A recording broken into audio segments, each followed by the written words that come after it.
Welcome back to the David Pakman Show. Welcome to the bonus show. FCC is at it again.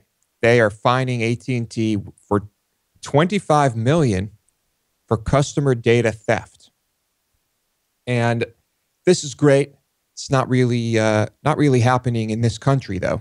But there were a series of data breaches that gave out the personal information for about 280,000 customers and contributed to what they call international trafficking of stolen mobile phones. This was between 2013 and 2014 at call centers in Mexico, Colombia, and the Philippines. I guess all serving customers in the U.S.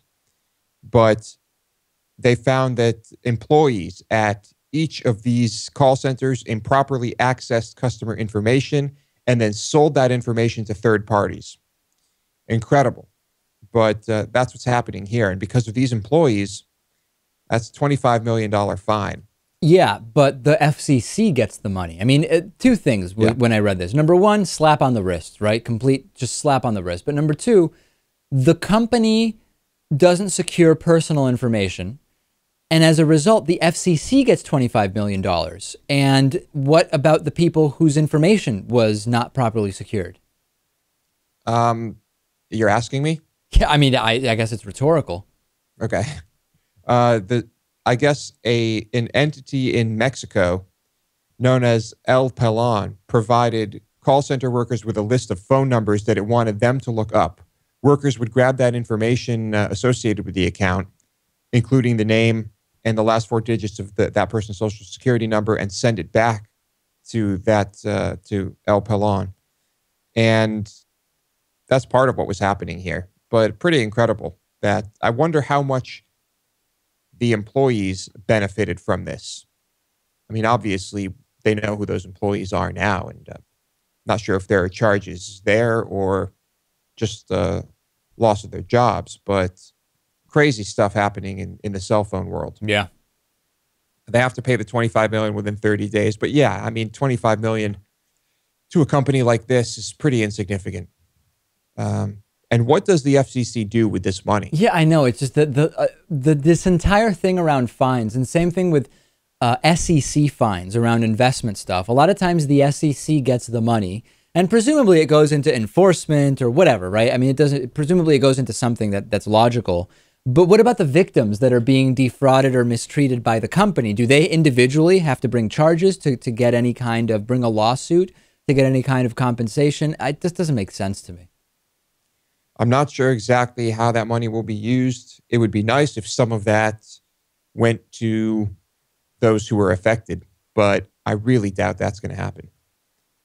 We haven't talked about the Islamic State in a while, but I found this story and I just was very confused by it.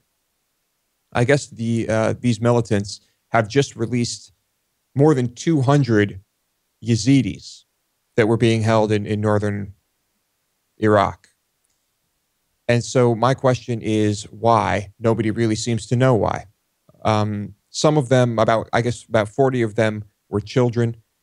Many of them looked like they were abused. Of course, they are in poor health. And I think generally just about everybody who was released was in some kind of poor health, and maybe because they had been abused by ISIS.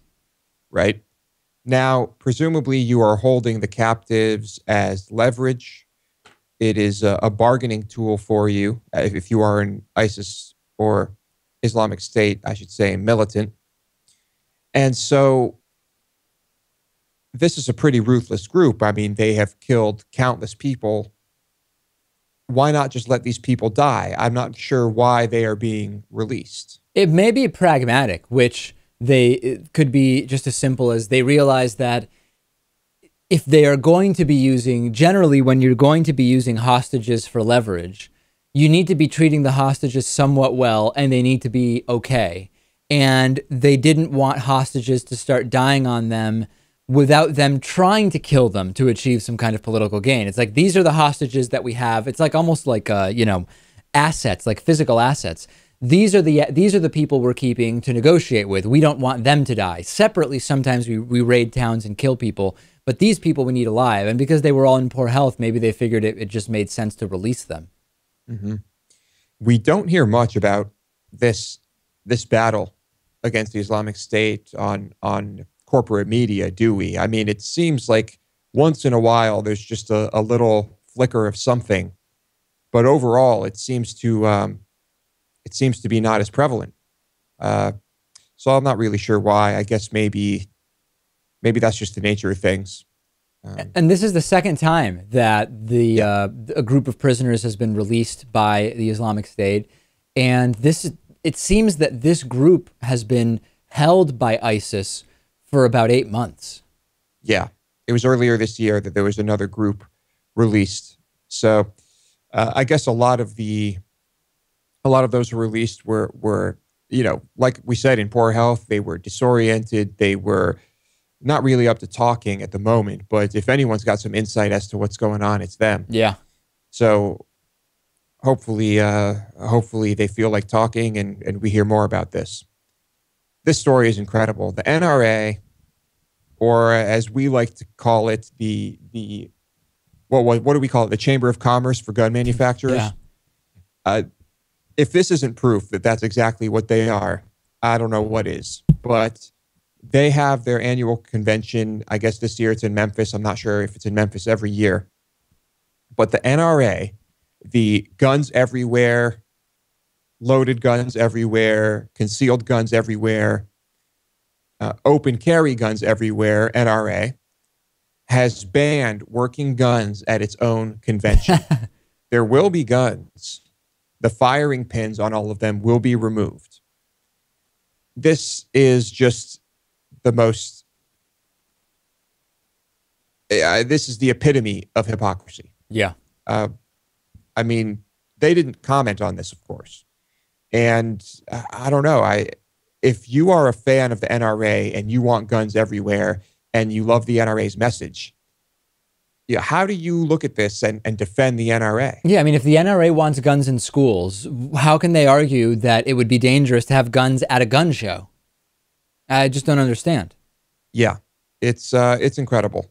But I guess that you can buy guns there too, but you can't pick the guns up there. You have to get them somewhere else later.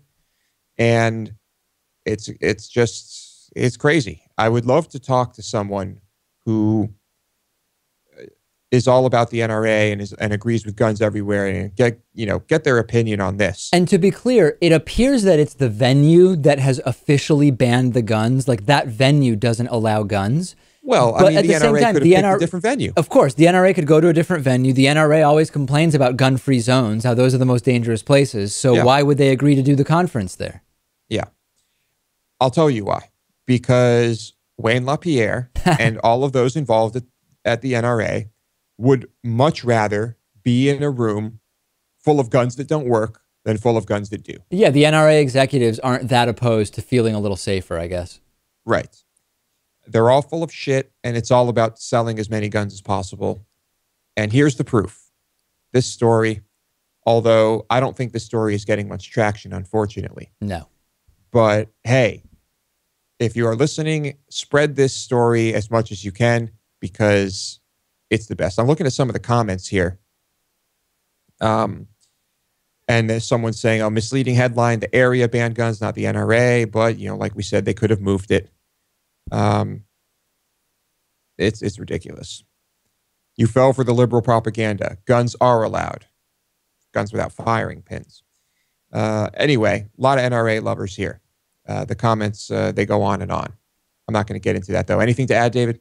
Let's see. What do we have going on? We should announce, I guess, that next week there will be 2 days where there will not be a new show. Those days will be Wednesday and Thursday. So there will be new shows Monday, Tuesday, and then a new show on Friday. There's a conference that same conference I went to in October, organized by Mike Papantonio, that I'm going to next week. And it's in the middle of the week. That's the way they do it. So there's going to be a couple missed shows in the middle of the week. We'll have a new show Friday, and then programming will resume the following Monday as normal. So we don't want people to get confused when that happens. every time there's a missed show, at least a few people are worried that the show has gone off the air. And not really members so much, but the general audience wonders if this is just the end. We just ended the show with absolutely no forewarning. But at least for our subscribers, let me say with certitude, Lewis, that we are anticipating not having new shows next Wednesday and Thursday. And we now have clarity this evening. Yeah. Thank you.